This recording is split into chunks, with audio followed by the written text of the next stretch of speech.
Anong masasabi mo sa laban ng Pacquiao? Sa Divisoria, anong masasabi mo? Damang tako. Eh, yung paglalakad natin sa palibot ng recto, ano sabi mo? Samantalang katabi lang pala na kinakainan natin. Masarap. Eh, ikaw? Agod. Lester, di na kita kausapin. Bangag ka, bangag, bangag. Sasabihin mo na lang ever, may nalaman ka pang Moraita. Ever recto.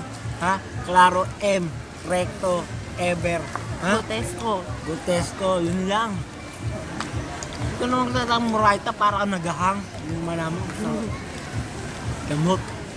Napagod ako. Punta kami ng FEU. Lumabas kami ng UE. Hindi. Saan ka punta? Mabas tayo ng ano. Pamorita, papasok. Tapos nilakad namin, papuntang UE. Punta kami ng PRC. Ano ba yan? Nakaabot pa kami ng Baste. Abot pa kami ng Ligarda. Pumuntik namin mga lumampas na Quezon City. Hirap maligaw. Nauuhaw na.